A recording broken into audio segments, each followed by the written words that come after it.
Hello everyone, स्वागत है आप सभी का हमारे चैनल पे। इस वीडियो में हम पढ़ने वाले हैं वेब चैप्टर को।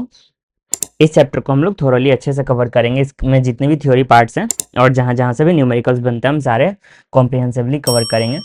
और इसके न्यूमेरिकल्स जो हैं आप लोग खुद प्रैक्टिस करना क्वेश्चंस, और बाकी कुछ न्यूमेरिकल्स देखेंगे क्लास के बीच में अगर इंक्लूड कर पाए तो चलिए आज की क्लास को शुरू करते हैं। देखो, सबसे पहले हम वेव की बात करते हैं। वेव क्या होता है ना, वेव एक्चुअली होता है कोई भी डिस्टर्बेंस जो कि किसी मीडियम या बिना मीडियम के भी ट्रेवल करता है। ठीक है, वेव को नॉर्मली आप एक डिस्टर्बेंस बोल सकते हो जो कि काइंड ऑफ मोशन करता है। ठीक है, अब वेव अपनी दो टाइप की होती है, एक होती है ट्रांसवर्स वेव, दूसरी होती है लॉन्गिट्यूडिनल वेव। तो जैसे देखो, जो लॉन्गिट्यूडिनल वेव होती है ना, ये मीडियम के अंदर ट्रेवल करती है। जैसे साउंड वेव को ले लो, इसको एक मीडियम की ज़रूरत होती है।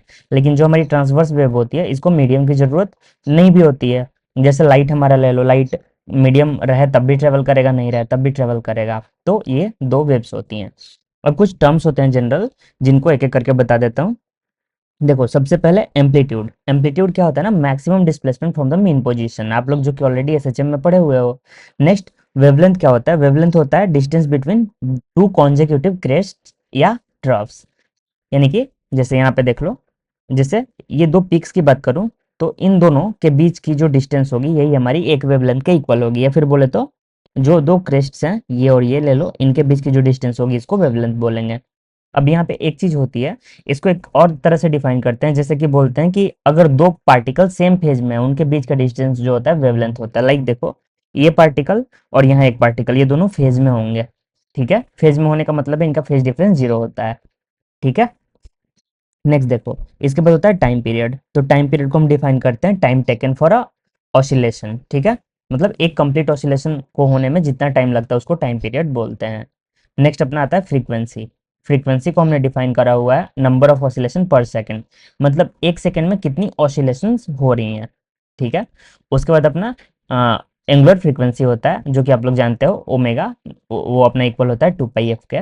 इसको ये भी बोल सकते हैं ना कि the rate of change of angle covered. ठीक है, थीटा अपॉन टी। देखो, इसके बाद नेक्स्ट आता है वेव नंबर। वेव नंबर को आप लोग अलग अलग टर्म से भी डिनोट करते हो, जैसे कि स्पेशल फ्रीक्वेंसी वगैरह, या फिर एंगुलर वेव नंबर भी बोलते हैं, प्रोपोगेशन कांस्टेंट भी कहीं कहीं बोलेंगे। अब इसके कुछ रिलेशंस होते हैं, जैसे कि जो अपना होता है ना, ये 2 पाई अपॉन लैम्डा के इक्वल होता है। ठीक है, और यहाँ पे आप लोग इसको थोड़ा सा और मॉडिफाई भी कर सकते हो। ये 2 पाई को आप लिख सकते हो ओमेगा इंटू टी। अब लैम्डा ऐसे कैसे रह जाएगा, तो ओमेगा टी अपॉन लैम्डा। इसके कुछ मतलब फॉर्मूलाज होते हैं अलग अलग तरीके से। यहाँ से हमने ले लिया, देखो 2 पाई अपॉन टी होता है ओमेगा। ठीक है, और टी को इधर मल्टीप्लाई करेंगे तो t into omega equal to 2 pi. इसका आगे नीड पड़ेगा जब वेव का इक्वेशन लिखेंगे ना वहाँ पे। ठीक है, देन देखो, वेव स्पीड जो अपना अपना होता है ना, वेव स्पीड, इसको हम लोग लैम्डा बाई टी से बोलते हैं। लैम्डा मतलब जितना डिस्टेंस एक पूरे ये में एक वेवलेंथ में कवर हुआ, और एक वेवलेंथ का डिस्टेंस कवर करने में टाइम जो लगता है उसको टाइम पीरियड बोलते हैं। तो जितना डिस्टेंस कवर हुआ डिवाइड बाई जितना टाइम लगा, यही अपना वेव का स्पीड होता है। और इसको हम लोग इक्वेशन में जब देखेंगे तो ओमेगा अपॉन के से हम लोग इसको निकालते हैं। आई होप क्लियर है। यहाँ से कुछ रिलेशंस हैं जो कि एक दूसरे से रिलेट करके बनाई हुई हैं, आप आराम से देख लेना इसको। बस यहाँ पे मैथ्स थोड़ा बहुत इधर उधर किया हुआ इक्वेशन को। अब देखो, अब बात करते हैं ट्रैवलिंग वेव इक्वेशन की, या फिर प्रोग्रेसिव वेव इक्वेशन की। ये जो वेव होती है ना, वेव ट्रैवल करती है। ठीक है, बाद में आप स्टेशनरी वेव या स्टैंडिंग वेव भी देखेंगे, लेकिन अभी के लिए वेव जो होती है प्रोग्रेसिव नेचर की होती है, हमेशा आगे बढ़ती रहती है। तो वेव में होता है ना कि एनर्जी वाइब्रेट करती है, पार्टिकल्स वाइब्रेट करते हैं और उनके थ्रू एनर्जी ट्रांसफर होती है। जैसे कि देखो, एक पर्सन यहाँ खड़ा है, उस पर्सन ने कुछ काइंड ऑफ इंफॉर्मेशन पास किया अगले वाले को, उस अगले वाले ने उसके अगले वाले को पास किया, ऐसे करके इंफॉर्मेशन पास ऑन होती रहती है। ठीक है, तो जो इंफॉर्मेशन यहाँ से चली वो यहाँ किसी एक टाइम पे पहुंची होगी। तो मान लो यहाँ पे एक्स पोजीशन पे ये इंफॉर्मेशन पहुंची टाइम टी पे।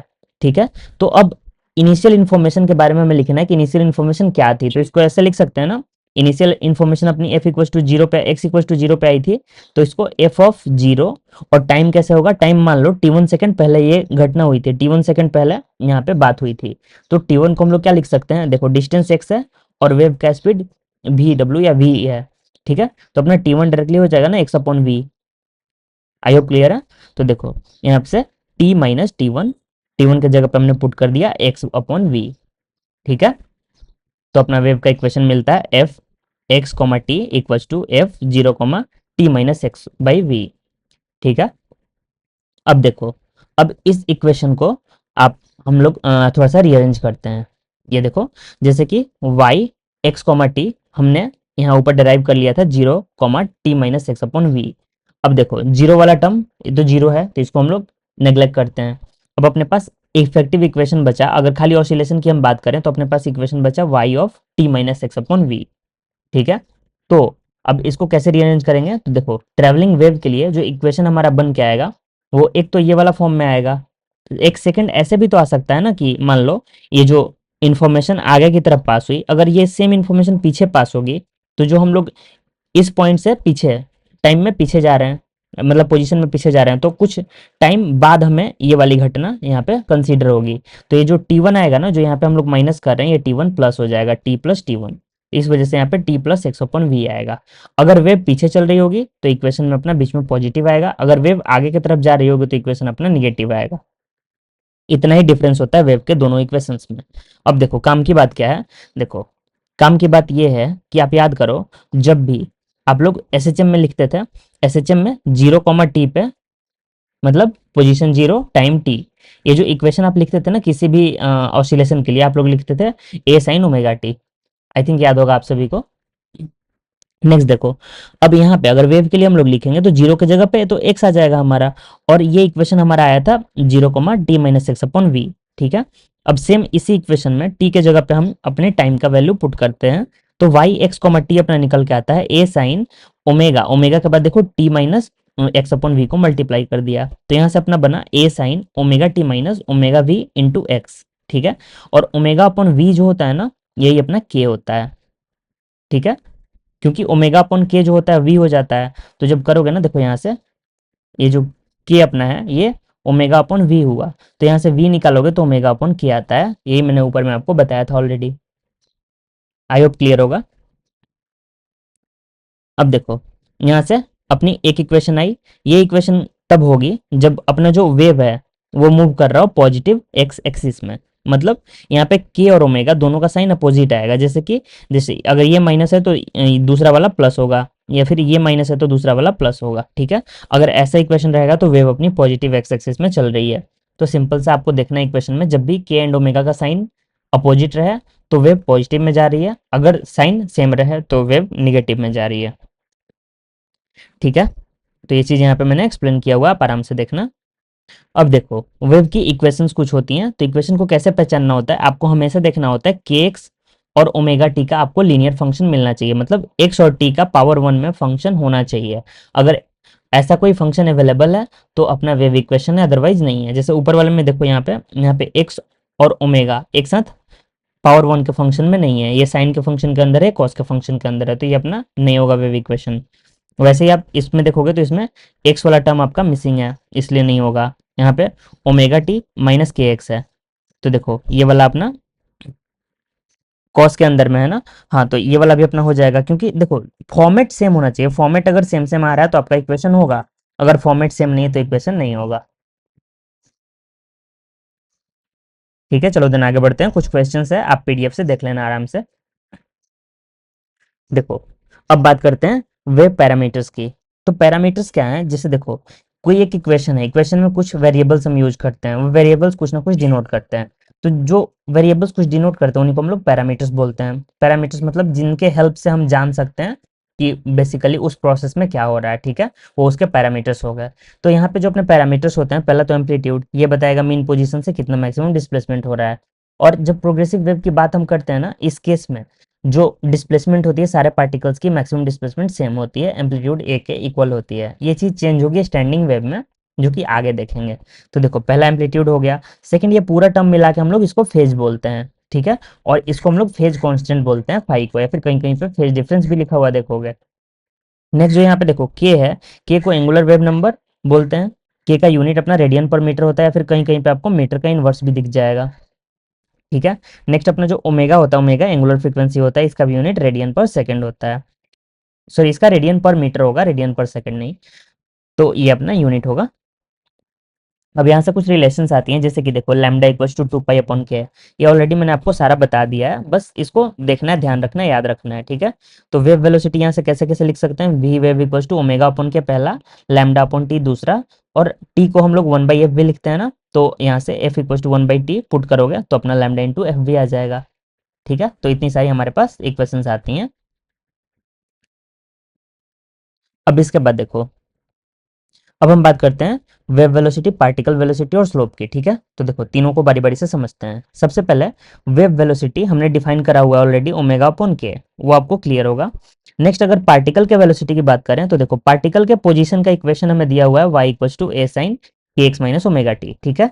अब जब भी पोजीशन का इक्वेशन दिया हो, हमें वेलोसिटी निकालनी हो तो डिफरेंशिएट कर देते हैं। तो जब हम इसको डिफरेंशिएट करते हैं dy अपॉन dt, तो यहाँ से अपना निकल के आता है माइनस ए ओमेगा कॉस के एक्स माइनस ओमेगा टी। यही पार्टिकल की वेलोसिटी होती है किसी भी एक टाइम पे, और ये मैक्सिमम वेलोसिटी होती है ए ओमेगा किसी भी पार्टिकल की, ठीक है।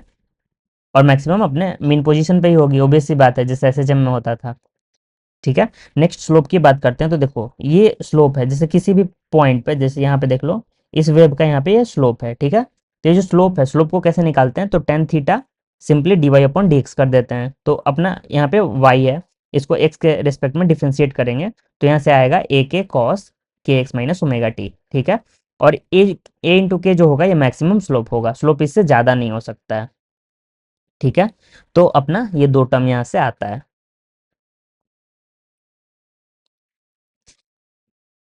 नेक्स्ट जैसे ये क्वेश्चन है, ठीक है, एक क्वेश्चन में आपको सब कुछ समझा देता हूँ। देखो इस क्वेश्चन में y equal to sine pi x minus pi by two into t. अब इसमें बहुत सारे पार्ट्स हैं, बारी बारी से समझ लेते हैं। देखो सबसे पहले एम्पलीट्यूड की बात करें तो एम्पलीट्यूड यहाँ पे सिंपली देख रहे हो, कुछ नहीं है, मतलब एक है मतलब एम्पलीट्यूड 1 मीटर, ठीक है। वेवलेंथ जो अपना होता है lambda equal to 2 pi upon k होता है। तो देखो यहाँ पे के अपना पाई है, तो 2 पाई अपॉन पाई, और यहाँ से हमें मिला वेवलेंथ 2 मीटर, ठीक है, ये भी clear. Next third part frequency है, फ्रीक्वेंसी अपना होता है ओमेगा अपॉन 2 पाई। तो ओमेगा अपना ऑलरेडी पाई बाई टू है, तो पाई बाई टू अपॉन 2 पाई, तो यहाँ से आपको 1/4 हर्ज मिलता है आंसर। नेक्स्ट देखो वेव वेलोसिटी की बात करें तो ओमेगा अपॉन के, ओमेगा ऑलरेडी निकाल रखा है हमने, ओमेगा यहाँ पे ये पाई अपॉन टू, और अपना के है पाई, ठीक है। तो इसको जब वैल्यू पुट करते हैं तो अपना 1/2 आता है। नेक्स्ट पार्टिकल वेलोसिटी की बात करें तो इसके लिए हमने डिफरेंशिएट किया, डिफरेंशिएट करके ये इक्वेशन हमें मिला, और इस इक्वेशन में नॉर्मली सारे वैल्यूज को पुट कर दे रहे हैं जो इसने दे रखी हैं ऑलरेडी, तो यहाँ से पार्टिकल वेलोसिटी 0 निकल के आती है, ठीक है। नेक्स्ट अगर पोजीशन की बात करते हैं तो पोजीशन के लिए सिंपली जो इक्वेशन दे रखा है वेव का, उसमें बस वैल्यू को पुट कर देना है, t equals to 1 and x equals to 2, और उसको सॉल्व कर लेना है, तो -1 मीटर आ जाता है। नेक्स्ट स्नैपशॉट की बात करते हैं, वेव का स्नैपशॉट मतलब वेव का पिक्चर बोल लो। जैसे किसी भी एक सर्टेन टाइम पे स्नैपशॉट क्या होगा, तो टाइम की वैल्यू पुट कर दो, सिंपली जो इक्वेशन मिलेगी वो उस टाइम पे उसकी स्नैपशॉट बताएगी।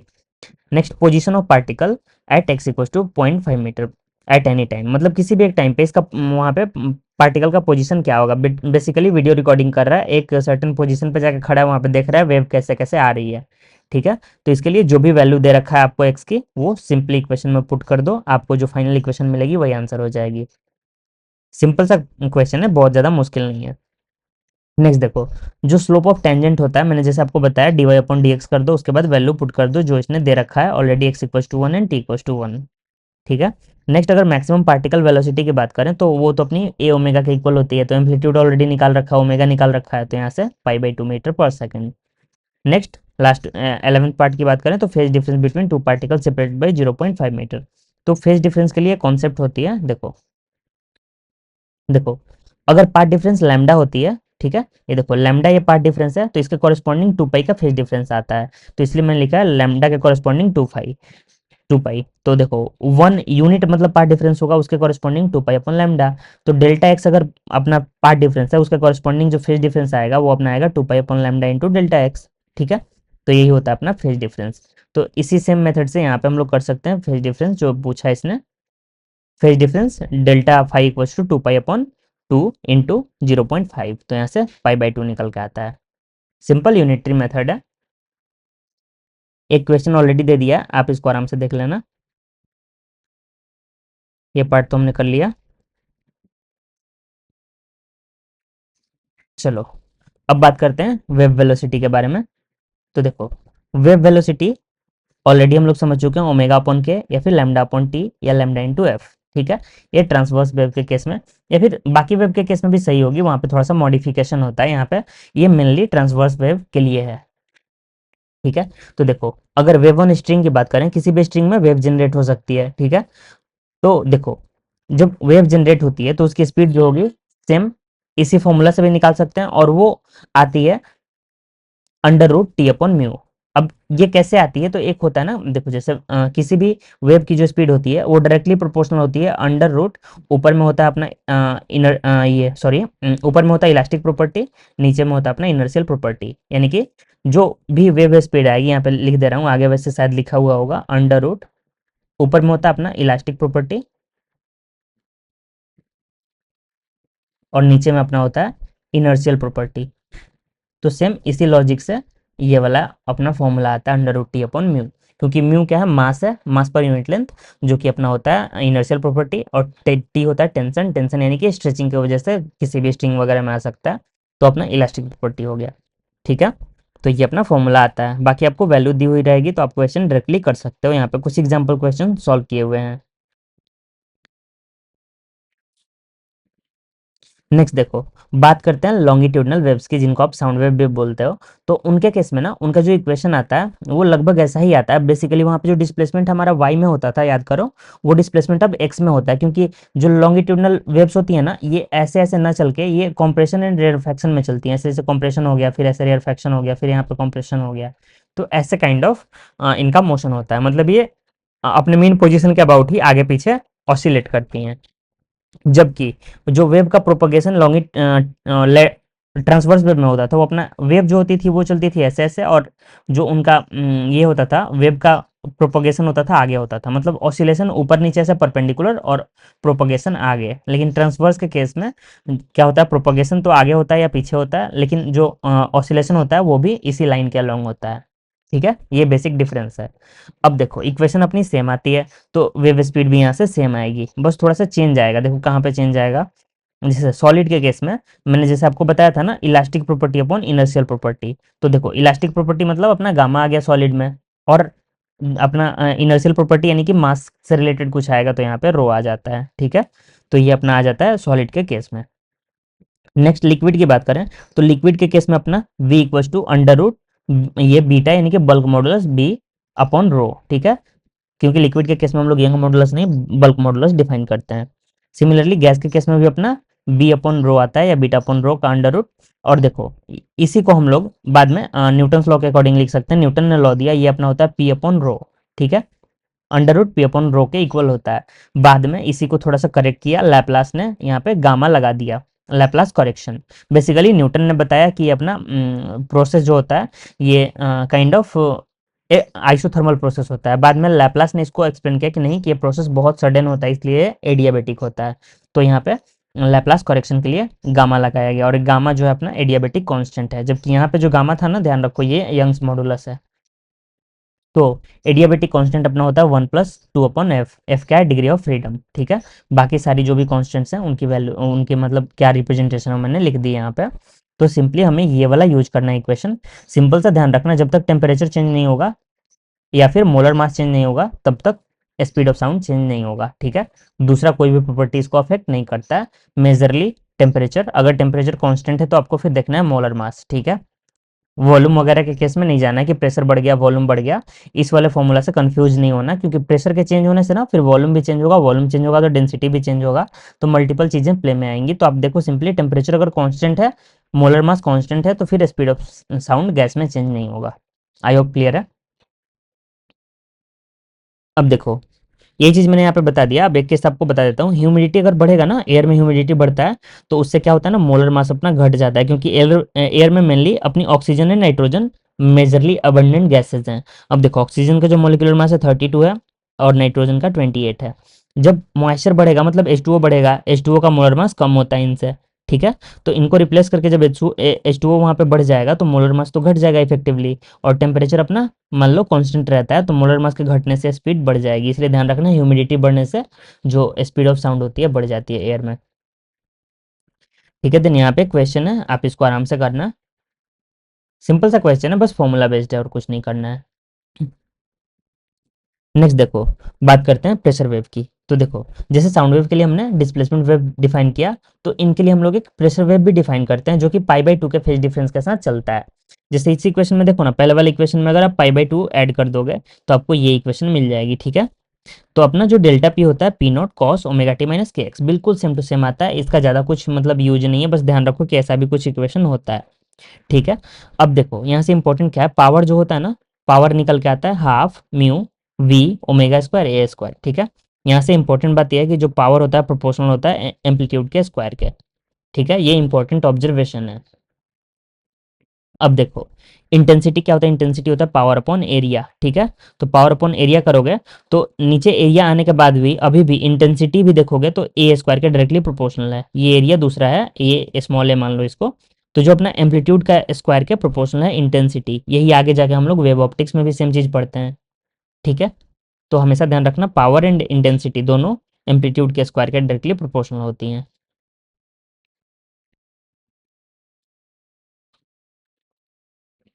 आ जाओ, अब हम बात कर लेते हैं वेव के रिफ्लेक्शन और रिफ्रैक्शन की, ठीक है।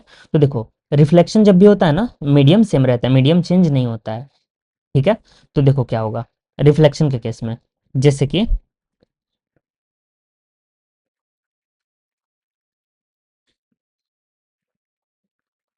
मान लो अपनी वेव थी, वेव कुछ ऐसे जा रही थी, ठीक है।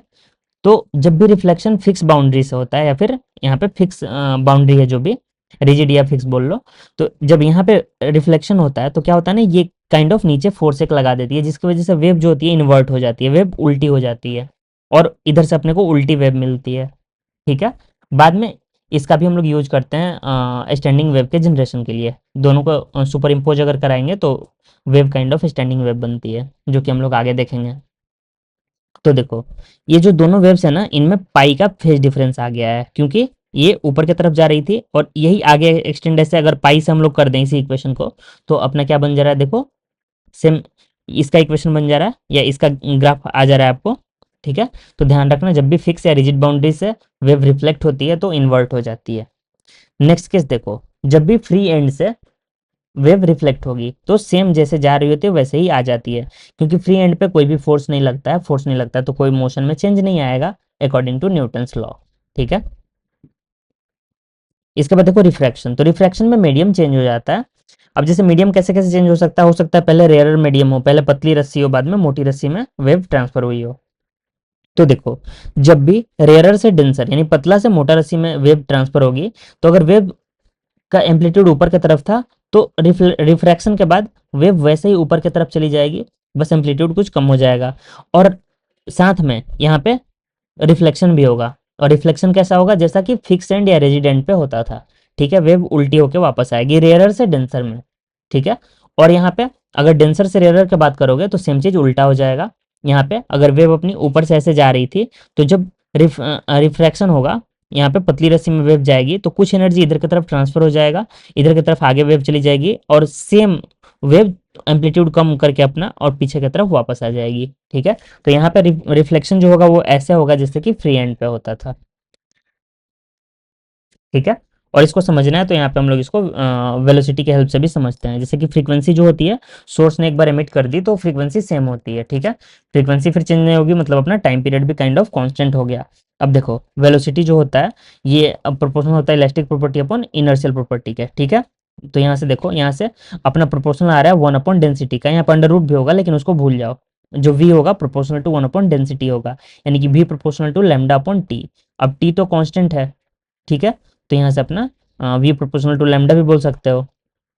और नेक्स्ट यहाँ से t proportional t equal to one by f आता है, तो यहाँ पे अगर हम लैम्डा एफ कर दें इसको, तब वैसे भी आप इसको रिलेट कर सकते हो, मल्टीपल वेज हैं, तो इस तरह से आप यहाँ पे बाकी चीज़ें कैलकुलेट कर सकते हो, ऑब्जर्व कर सकते हो।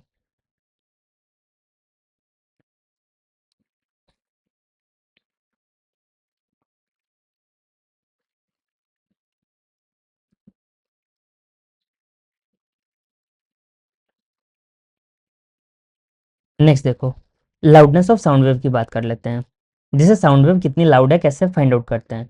तो देखो, जैसे कि 1 मीटर में 10 डेसीमीटर होता है, पहले ये समझ लो, वैसे ही 1 बेल में 10 डेसीबेल होता है, ठीक है। और जो लाउडनेस की मतलब लाउडनेस होती है फिर इंटेंसिटी ऑफ साउंड होती है, इसको हम लोग इंटेंसिटी नहीं बोलेंगे, इंटेंसिटी तो खैर इंटेंसिटी हो जाएगी डायरेक्टली। लाउडनेस मतलब कितना लाउड कोई साउंड हमें सुनाई दे रही है, ठीक है। तो लाउडनेस होता है log base 10 I upon I not, ये बेल के यूनिट में आता है, ठीक है। इसी को बाद में हम लोग डेसिबल, जिसको आप लोग डीबी बोलते हो, जब डीबी में चेंज करते हैं तो इसी को हम लोग सेम डेसिबल में इसको आगे 10 से मल्टीप्लाई कर देते हैं, ठीक है। तो अपना इक्वेशन जो बनता है, loudness equals to 10 log base 10 I upon I nought decibel. I nought जो होता है ये फ्रीक्वेंसी आपको 10⁻⁻12 होती है, जो कि आपको मोस्ट ऑफ द क्वेश्चंस में गिवन मिलेगी, ठीक है। ये अपनी काइंड ऑफ बोल लो, इसको बेस फ्रीक्वेंसी है, सोर्स फ्रीक्वेंसी, जो भी आप बोलना चाहो बोल सकते हो। और आई जो है ना, ये इंटेंसिटी है किसी भी एक पार्टिकुलर सोर्स की, ठीक है। तो कभी भी क्वेश्चन में आपको डायरेक्टली दे देगा वैल्यूज, आपको बस इसको सॉल्व करना होता है, जिससे यहाँ पे मैंने सॉल्व किया है। ये सिंपल सा है, इसमें कुछ भी नहीं है, बस वैल्यू पुट करना है इक्वेशन में, ठीक है।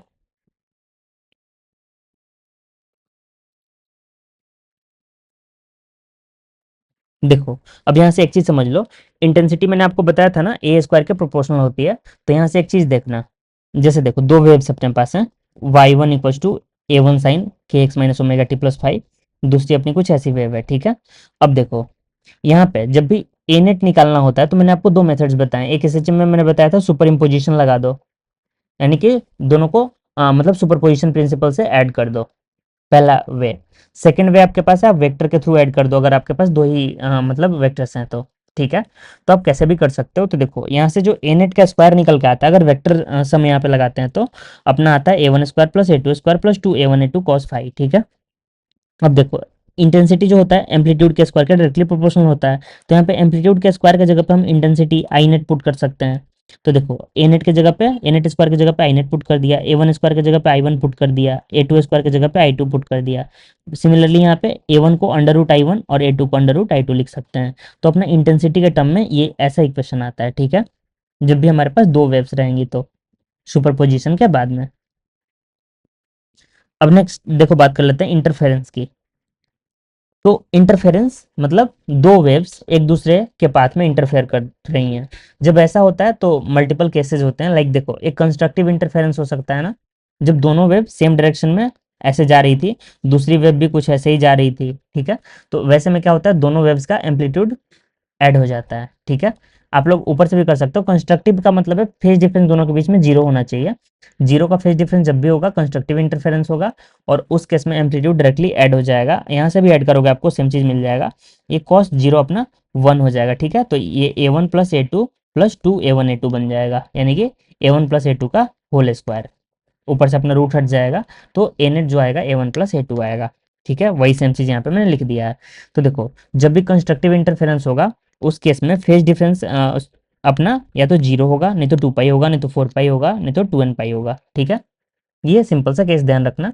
अब जीरो के कॉरस्पॉन्डिंग पार्ट डिफरेंस में बात करेंगे तो मैंने आपको बताया था जीरो के कॉरस्पॉन्डिंग जीरो हो गया, टू पाई के कॉरस्पॉन्डिंग लैम्डा हो गया, फोर पाई के कॉरस्पॉन्डिंग टू लैम्डा हो गया, ठीक है। ऐसे ही यहाँ पे एन लैम्डा हो गया। तो आपको पहचानना अगर है तो सिंपल से देखना, अगर फेज डिफरेंस टू पाई के मल्टीपल में आ रहा है तो अपना कंस्ट्रक्टिव इंटरफेरेंस है, फिर लैम्डा का मल्टीपल में पार्ट डिफरेंस आ रहा है तो भी कंस्ट्रक्टिव इंटरफेरेंस है। ऐसे केस में जो इंटेंसिटी निकल के आती है आई नेट, वो अपनी आती है under root I one plus under root I two का होल स्क्वायर, ठीक है। ये अपनी मैक्सिमम इंटेंसिटी होती है। आई होप क्लियर है। देखो इसको ऐसे भी लिख सकते हैं ना, I net equals to A net का होल स्क्वायर, तो दोनों साइड स्क्वायर कर दो, ए वन को अंडर रूट आई वन लिख सकते हैं, ए टू को अंडर रूट आई टू लिख सकते हैं, ठीक है। तो यहाँ से हमें ये इक्वेशन मिल जाती है। नेक्स्ट देखो डिस्ट्रक्टिव की बात करते हैं। डिस्ट्रक्टिव का मतलब है ना, जैसे एक वेव कुछ ऐसे जा रही थी, दूसरी वेव कुछ मान लो पाई बाई टू के बाद मैंने शुरू कर दी, तो अपना वेव कुछ मान लो ऐसे शुरू हो गया, पाई का मतलब मैंने फेज डिफरेंस ले लिया। तो अब क्या होगा ना, देखो जैसे इसका नीचे में एम्पलीट्यूड है सेम पॉइंट पे, इसका ऊपर में है, तो दोनों पार्टिकल का जब मोशन कुछ ऐड होगा ना, काइंड ऑफ ऐसा बीच में कुछ आ जाएगा, ठीक है। तो ये अपना होता है डिस्ट्रक्टिव। तो डिस्ट्रक्टिव के लिए जो अपना केस आता है ना, वो फेज डिफरेंस या तो पाई रहना चाहिए, या थ्री पाई रहना चाहिए, या फिर पाई पाई रहना चाहिए, मतलब two n plus one pi का मल्टीपल रहना चाहिए। वैसे ही अगर आप लैम्डा एक्स मतलब पार्ट डिफरेंस में बात करोगे तो या तो लैम्डा बाई टू या थ्री लैम्डा बाई टू, या फिर ऐसा two n plus one lambda by two, ठीक है। अब देखो डिस्ट्रक्टिव मतलब डिस्ट्रक्शन मतलब एम्पलीट्यूड कम हो रहा है, ठीक है।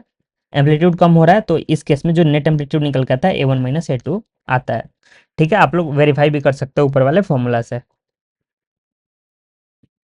अब नेक्स्ट देखो, एम्पलीट्यूड निकल गया तो आप नेट इंटेंसिटी निकाल सकते हो, जो कि आएगा ए नेट का स्क्वायर, और वही अपना आ जाएगा under root I one minus under root I two का होल स्क्वायर।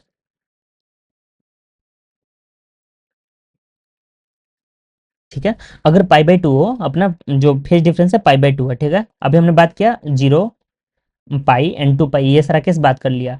अगर बीच में हो लाइक कोई भी एंगल, ठीक है, कोई भी रैंडम एंगल, उस केस में होता क्या देखो, सिंपली आपको इस इक्वेशन पे जाना है, इस इक्वेशन में जो भी वैल्यू यहाँ से आपको मिल जाएगी वही आपकी आंसर होगी, ठीक है। नॉर्मल वेक्टर का रिजोल्यूशन करना है। यहाँ पे एक सैम्पल क्वेश्चन है, आप बनाना, सॉल्यूशन मैंने दे दिया है। नेक्स्ट देखो,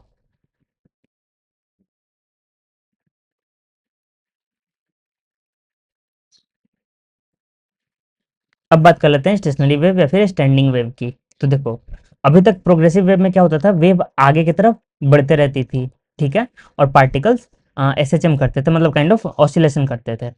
लेकिन स्टेशनरी वेव के केस में क्या होता है ना, वेव एक्चुअली आगे नहीं बढ़ती है, वेव अपने जगह पे रुकी हुई दिखेगी आपको, बस उसके पार्टिकल्स जो होते हैं ना, अपना ऑसिलेशन कर रहे होते हैं, और हर एक पार्टिकल का एम्पलीट्यूड अलग अलग होता है। और देखो, ये जो पॉइंट्स होती हैं जहाँ पे एम्पलीट्यूड अपना जीरो हो जा रहा है, इन पॉइंट्स को हम लोग नोड बोलते हैं, और जो मैक्सिमम एम्पलीट्यूड वाला पॉइंट है उनको हम लोग एंटी नोड बोलते हैं, ठीक है। तो देखो, दो नोड्स के बीच में जो भी पार्टिकल वाइब्रेट करेंगे उनकी फेज सेम होगी, मतलब ऑसिलेट करेंगे उनकी फेज सेम होगी। फेज सेम का मतलब है, अगर देखो नीचे आ रहे होंगे तो सारे नीचे आ रहे होंगे किसी भी एक टाइम पे, अगर ऊपर जा रहे होंगे तो सारे ऊपर जा रहे होंगे, अगर रेस्ट में आएंगे तब भी सारे एक साथ रेस्ट में आएंगे, ठीक है। और एम्पलीट्यूड जो भी पार्टिकल एंटी नोड पे होगा उसका मैक्सिमम होगा, ठीक है। ये वेव जो बनती है अपनी स्टैंडिंग वेव या स्टेशनरी वेव होती है, ठीक है। ये सबसे इंपॉर्टेंट वेव होती है क्योंकि इसमें एनर्जी का लॉस मिनिमम होता है, ठीक है। इसको जितना एनर्जी आप दोगे ना, ये उतनी स्ट्रांग होती जाएगी, उतना ज्यादा इसका एम्पलीट्यूड बढ़ते जाएगा, जितना एनर्जी इसको मिलेगी उतना एम्पलीट्यूड बढ़ते जाएगा, एनर्जी का लॉस नहीं होगा। इसी रीजन से आप देखोगे जब सोल्जर्स फुट मार्च करते हैं ना, तो ब्रिजेस पे देख, आपने सुना होगा ब्रिज पे जब भी चलते हैं तो जो सोल्जर्स होते हैं वो मतलब काइंड ऑफ रिदम मेंटेन नहीं करते, अपने फुट का रिदम मेंटेन नहीं करते हैं, क्योंकि वहां पे स्टैंडिंग वेव अगर जनरेट हो गई ना, तो उसकी एनर्जी इतनी ज्यादा होती है कि वो एनर्जी एड ऑन होती जाएगी और ब्रिज अपना गिर सकता है, ब्रिज कोलैप्स कर जाएगा। इस रीजन से जो सोल्जर्स होते हैं उनको बोला जाता है कि जब भी ब्रिज आए तो आपको अपना फुट का रिदम मेंटेन नहीं करना है, ठीक है। तो प्रैक्टिकल एप्लीकेशन भी कुछ आप ध्यान रख सकते हो। बाकी देखो, स्टैंडिंग वेव बनती कैसे है, इनका कुछ मतलब प्रॉपर इक्वेशन है, पहचानते कैसे हैं, तो देखो, मान लो एक वेव अपने पास है वाई वन, ए साइन के एक्स माइनस ओमेगा टी, ठीक है। अपने पास ये एक इक्वेशन हो गया। एक सेकेंड वेव देखो, ये तब बनेगा ना जब दो वेव जिनका के भी सेम हो, ओमेगा भी सेम हो, ए भी सेम हो, सब कुछ सेम हो, बस अपोजिट डायरेक्शन में ट्रेवल कर रही हो। तो वी वेव अपोजिट कब होगा, मैंने आपको केस बताया था ना, देखो यहाँ पे माइनस, यहाँ पे प्लस, मतलब ये पॉजिटिव एक्स एक्सिस में जा रही है, यहाँ पे प्लस, यहाँ पे प्लस, मतलब ये निगेटिव एक्स एक्सिस। मतलब दोनों वेव का हर चीज सेम है, बस डायरेक्शन ऑफ मोशन अलग है। तो ऐसे में दोनों मिलकर स्टैंडिंग वेव बनाएंगे। आई होप क्लियर है। तो ऐसी बहुत सारी केसेस हो सकती है ना, ये कॉस का इक्वेशन भी हो सकता है, फिर कॉस के अंदर में यहाँ पे प्लस माइनस चेंज भी हो सकता है, ठीक है। तो ऐसे करके अपने पास जब आप y1 प्लस वाई टू करोगे तो आपको याद है sine c plus sine d वाला फॉर्मूला, सेम वही लगेगा। जब ये कॉस का इक्वेशन रहेगा तो cos c plus cos d का फॉर्मूला लगेगा, ठीक है। एक बार sine c minus sine d का लगेगा। तो ऐसे करके हमारे पास टोटल 4 इक्वेशंस आती हैं, और वो चारों की चारों इक्वेशंस ये हैं। पहला जब साइन साइन होगा, जब दोनों अपना sine c plus sine d होगा तो साइन और कॉस के टर्म में आएगा। फिर जब अपना मान लो sign c minus sine d होगा तो साइन और कॉस के टर्म में आएगा, ठीक है। मतलब कॉस और साइन बेसिकली उल्टा हो गया, यहाँ पे के एक्स का साइन था, यहाँ कॉस हो गया। तो सिमिलरली वैसे ही जब आप कॉस के टर्म में दोनों इक्वेशंस लोगे तो cos c plus cos d यानी कि दोनों कॉस के टर्म में, और cos c minus cos d यानी कि दोनों की साइन के टर्म में, ठीक है। तो ये कुछ 4 इक्वेशंस होती हैं। ये इक्वेशंस बस ध्यान रख लो, आपको स्टैंडिंग वेव के सारे इक्वेशंस पहचानने में कोई दिक्कत नहीं होगी। यहाँ पे मैंने लिख दिया सारे पैरामीटर सेम रहेंगे वेव के, बस डायरेक्शन ऑफ मोशन अपोजिट होगा तो स्टैंडिंग वेव बन जाएगा, ठीक है। अब नेक्स्ट देखो, जो स्टैंडिंग वेव का अपना इक्वेशन बना ना, ये वाला पार्ट देखो, 2a साइन के एक्स, ठीक है। ये पूरा पार्ट टाइम पे डिपेंड नहीं करता है, बस पोजीशन का फंक्शन है, ठीक है। और इसी को हम लोग एम्पलीट्यूड बोलते हैं, किसी भी पार्टिकल का एम्पलीट्यूड, इसको ए डैश से रिप्रेजेंट कर लेते हैं। तो ये इक्वेशन देखो एसएचएम का इक्वेशन बन गया, ठीक है। अगर टाइम को जीरो पुट कर देंगे तो कॉस थीटा अपना 1 हो जाएगा, यानी कि वाई जो होगा अपना ए डैश का इक्वल हो जाएगा, ठीक है।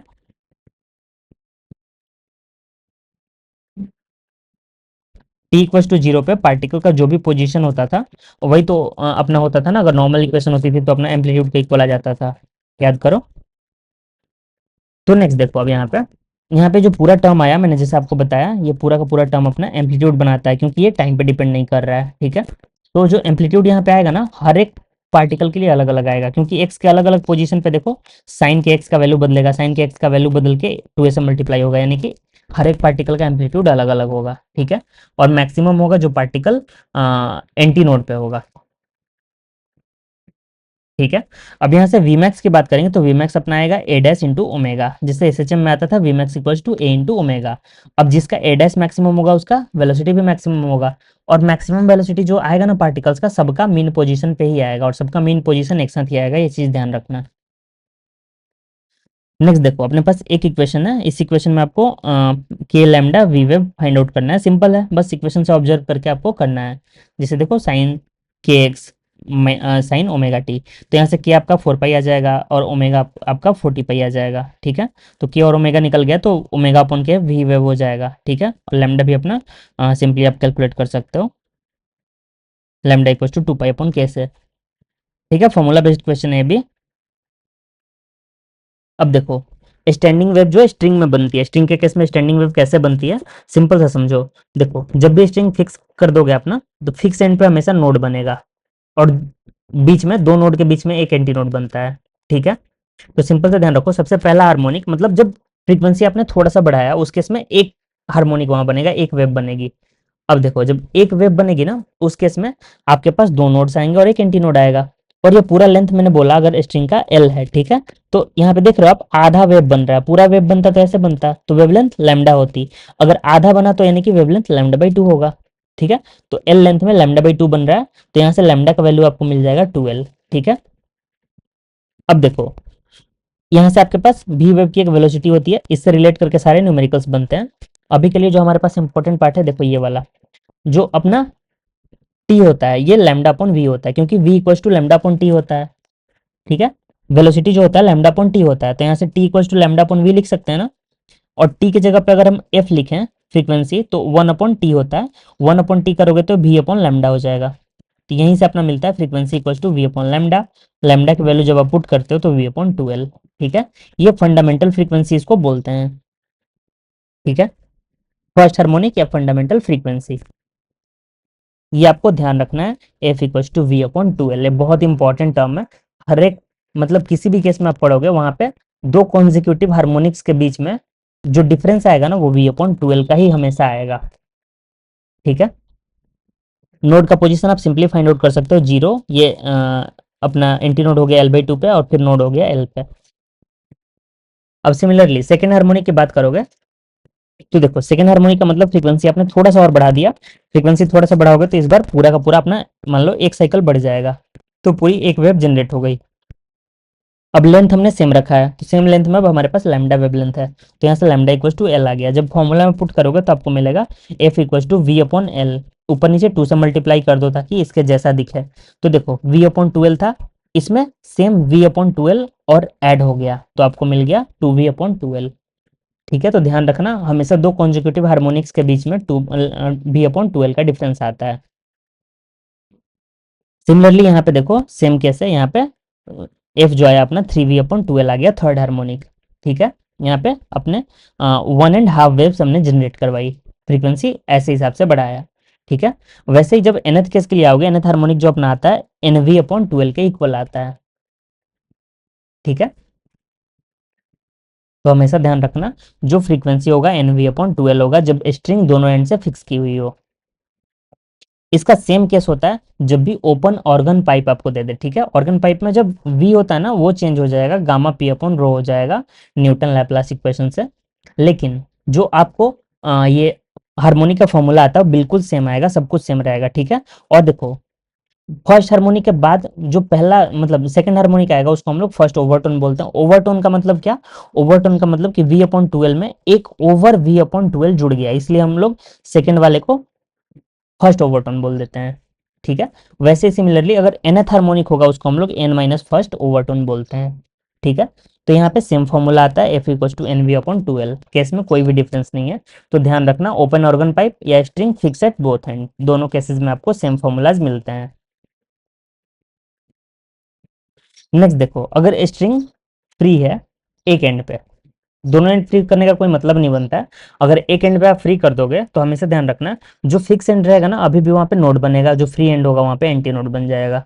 ठीक है, तो इस केस में आपका देखो ये वेव आधे वेव की आधी वेव है, तो आधे वेव के आधा वेव का वेवलेंथ क्या होगा, लैम्डा अपॉन 4 हो जाएगा, क्योंकि आधा वेव का लैम्डा अपॉन 2 उस आधे का आधा यानी कि लैम्डा बाई 4। अब एल लेंथ में वेवलेंथ लैम्डा बाई 4 आ गई, तो यहाँ से देखो लैम्डा 4L के इक्वल आ गई। ठीक है, अब वापस से फ्रीक्वेंसी लिखोगे तो वी अपॉन लैम्डा यानी कि वी अपॉन 4L। ठीक है, तो ये अपना आता है फंडामेंटल फ्रीक्वेंसी या फिर फर्स्ट हार्मोनिक। अब इसके बाद यहाँ पे हमें अगला हार्मोनिक मिलता है, यहाँ पे देखो 1/2 2/2 3/2। ठीक है, इतनी वेव जनरेट होती है। फिर से फ्री एंड पे अपना एंटी नोड है और फिक्स एंड पे नोड है। ठीक है, इसके बीच में बाकी जो भी पॉइंट्स आएंगे हम लोग डिनोट कर लेते हैं। अब देखो सेम एल लेंथ में इस बार लैम्डा प्लस लैम्डा बाई 4 यानी कि 3 लैम्डा बाई 4 वेव अपनी जनरेट हुई है। ये lambda by 2 sorry lambda by 2 plus lambda by 4 यानी कि 3 लैम्डा बाई 4। तो यहाँ से जो अपना लैम्डा निकल के आता है lambda equal to 4L upon 3 के इक्वल आता है। तो यहाँ से जो फ्रीक्वेंसी निकल के आ रही है 3V अपॉन 12 आती है। लेकिन एक चीज ध्यान रखना, जो मैंने आपको बताया V upon 4L plus V upon 2L, जब आप करोगे ना आपको वापस से ये वाला चीज मिल जाएगा। यानी कि यहाँ पे हार्मोनिक्स का मतलब काइंड ऑफ फॉर्मूला तो बदल रहा है लेकिन डिफरेंस अभी भी देखोगे तो सेम आ रहा है। ठीक है, ये इंपॉर्टेंट ऑब्जर्वेशन है। यहाँ पे एक चीज और ध्यान रखना, यहाँ पे ऑड नंबर्स ऑफ हार्मोनिक्स बस मिलती हैं, यहाँ पे इवन नंबर ऑफ हार्मोनिक्स नहीं मिलती हैं in case of string free at one and closed organ pipe, जो कि आगे डिस्कस करने वाले हैं। ठीक है, सिमिलरली जब थर्ड नहीं सॉरी फिफ्थ हार्मोनिक की हम बात करेंगे या फिर सेकंड ओवरटोन की बात करेंगे, तो वहां पे अपना देखो 1 कंप्लीट वेव एंड 1/4 वेव यानी 5 लैम्डा बाई 4। ठीक है, यहाँ पे जो फ्रीक्वेंसी निकल के आती है 5V अपॉन 4L आती है। ठीक है, और देखो अगर 2n प्लस फर्स्ट हार्मोनिक की बात करेंगे तो यहाँ से अपना उसका फॉर्मूला हमें याद रखना है, सिंपल ये वाला 2n plus 1V upon 4L। ठीक है, बस ये रिजल्ट इंपॉर्टेंट है। और सेम क्लोज्ड ऑर्गन पाइप में सेम चीज कैरी होगा, बस जो V होता है V चेंज हो जाता है, यहाँ पे under root t upon mu नहीं आता है। आई होप क्लियर है आप सभी को। अब देखो यहाँ पे जो nth ओवरटोन या फिर 2n प्लस फर्स्ट हार्मोनिक आएगा क्लोज्ड ऑर्गन पाइप में वो सेम आएगा जो यहाँ पे अपना आ रहा था string free at one and. तो हमारे पास कुछ ये इक्वेशंस हैं। अब आ जाओ थोड़ा सा रेजोनेंस की बात कर लेते हैं। देखो रेजोनेंस सिंपल कॉन्सेप्ट समझ लो। रेजोनेंस तब होता है ना जब एक्सटर्नल फ्रीक्वेंसी, मान लो कोई आपके पास एक्सटर्नल रेजोनेटर है, वो वेव्स जनरेट कर रहा है, तो जब उसकी फ्रीक्वेंसी और यहाँ पे जो जनरेट होने वाली स्टैंडिंग वेव की फ्रीक्वेंसी मैच कर जाएगी, उसी केस को हम लोग रेजोनेंस बोलते हैं। सिंपल है। अब देखो सोनोमीटर एक होता है डिवाइस। अब इसका कॉन्सेप्ट क्या होता है ना, यहाँ पे एक मास लटकाते हैं, मास की वजह से यहाँ पे टेंशन आएगा, टेंशन जब आ गया स्ट्रिंग में उसके बाद हम लोग वेव जनरेट करते हैं, तो वेव की कुछ वेलोसिटी आएगी under root t upon mu. ठीक है, तो उस वेव की फ्रीक्वेंसी जब हमारी जो आएगी वो वी अपॉन 12 के इक्वल आएगी, तो जो अपना वी अपॉन 12 है ये इसके एक्सटर्नल फ्रीक्वेंसी के इक्वल हो जाएगा। ठीक है, रेजोनेंस के केस में। तो उस टाइम पे हम इसके हेल्प से जो भी हमें पैरामीटर्स पूछेगा क्वेश्चन में वो लोग कैलकुलेट कर लेते हैं। लेकिन आपको सिंपल सा ध्यान रखना है, ये जो मतलब साउंड मतलब ये वेव चैप्टर में आता है एक डिवाइस है। ठीक है, बस आपको एग्जाम के पर्पज से इतना ध्यान रखना है सोनोमीटर कहाँ पे आता है। नेक्स्ट सिमिलरली रेजोनेंस ट्यूब है। यहाँ पे क्या होता है ना, यहाँ पे स्ट्रिंग के जगह पे हम लोग ऑर्गन पाइप यूज करते हैं, क्लोज्ड ऑर्गन पाइप। ठीक है, नीचे पानी भरा होता है। यहाँ पे रिजल्ट जो आती है दोनों केसेस में, जैसे ऊपर वाले में देखा ना आपने string fixed at both and के जैसा केस आया, ये दो ब्रिजेज होती हैं फिक्स होती हैं स्ट्रिंग। ठीक है, यहाँ पे अपना क्लोज ऑर्गन पाइप वाला केस आएगा जो कि अपना 2n+1 V/4L। आई थिंक आपको ध्यान रहेगा। अब अपने लास्ट टॉपिक की बात करते हैं जो कि one of the most important topic है, जिसको डॉपलर इफेक्ट बोलते हैं। अब डॉपलर इफेक्ट क्या बताता है, जैसे देखो कोई भी मान लो साउंड हमें सुनाई दे रहा है, तो जब भी सोर्स ट्रेवल करने लगे या फिर ऑब्जर्वर ट्रेवल करने लगे, ठीक है, तो जो फ्रीक्वेंसी होता है साउंड का ना, वो जो एक्चुअल फ्रीक्वेंसी होता है वो नहीं सुनाई देगा, कुछ और सुनाई देता है। ठीक है, कभी थोड़ा ज्यादा होता है कभी थोड़ा कम होता है। जैसे आपने नोटिस किया होगा आपके तरफ मान लो कोई एम्बुलेंस आ रही है, तो आपको उसका आवाज तेज तेज सुनाई देता होगा, और जब एम्बुलेंस आपसे दूर जाने लगती है तो उसका आवाज धीमे होते जाता है। ठीक है, तो सेम इसी चीज को डॉपलर ने बताया कि कब आवाज कितनी तेज सुनाई देगी, कितनी धीमे सुनाई देगी, आप कैसे कैलकुलेट कर सकते हो। तो देखो, ये जो फॉर्मूला आता है आपको यहाँ पे प्लस माइनस होता है, लेकिन प्लस माइनस छोड़ के मैं आपको कॉन्सेप्ट बता देता हूँ। आपको सिंपल ध्यान रखना है, f equal to f s into, मतलब सोर्स का frequency into c plus v nought upon c minus v s. ठीक है, अब देखो एस जो है ना, एस का मतलब सोर्स, तो यहाँ पे वी एस यानी कि सोर्स की स्पीड है, और ऊपर में वी नॉट मतलब ऑब्जर्वर की स्पीड है। ठीक है, और सी अपना साउंड की स्पीड है। सिंपल, बस इतना याद रखना है। अगर भूल रहे हो तो इसको ओएस याद कर लो, ओएस मतलब ऑपरेटिंग सिस्टम, ऊपर में ओ नीचे में एस। ठीक है, c plus v nought upon c minus v s, जैसे आपको याद हो जाए याद कर लो।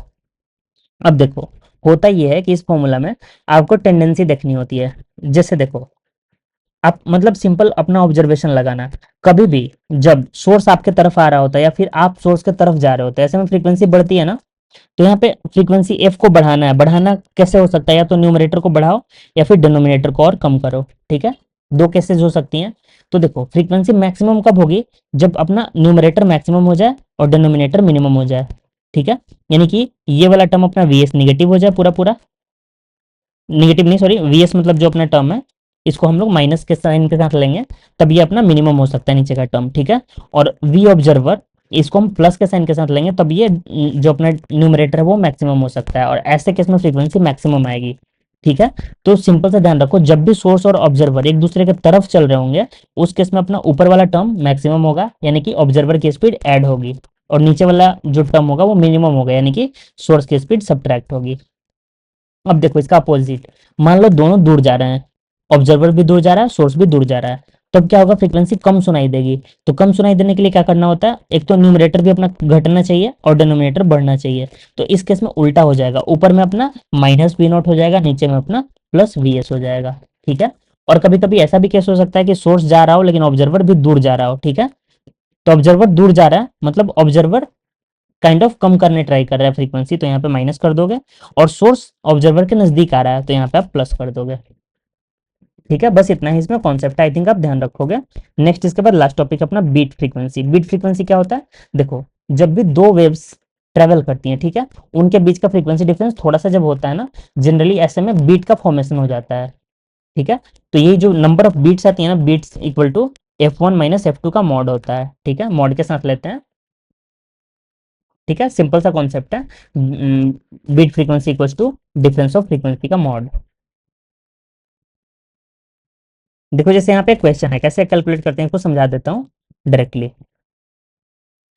अब देखो, यहाँ से दो वेव्स आपको दी हुई हैं, पहला वेव अपना यहाँ पे y1, दूसरा यहाँ पे y2।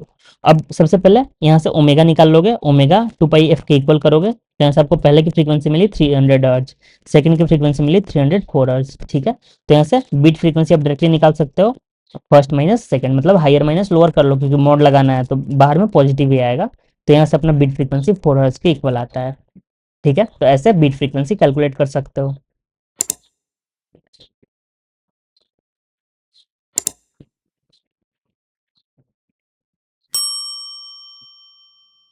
तो टोटल हमारा इतना ही पार्ट था वेब में थ्योरी वाला। ठीक है, आपको नोट्स में शेयर कर दूंगा, इसको आप लोग देख लेना, जहाँ पे डाउट लगे बाद में कमेंट में लिखना, कोई प्रॉब्लम नहीं है। जहाँ पे डाउट लगेगा वहाँ पे एक्सप्लेन कर दूंगा आपको।